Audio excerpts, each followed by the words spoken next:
Hello, my name is Naomi Steenhof, and I'm an assistant professor in the teaching stream at the Faculty of Pharmacy at the University of Toronto.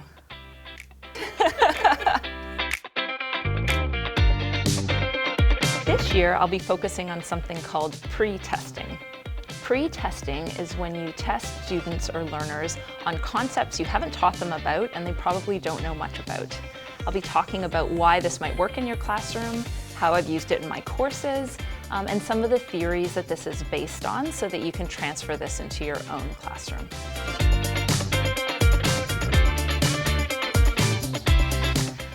When I think of this upcoming workshop, I think of the last couple of years and the struggle and all the changes that we've had to incorporate so quickly. And I see this as an opportunity for our community to come together, think about what's worked, what hasn't worked, and how to move forward into the future in a productive way.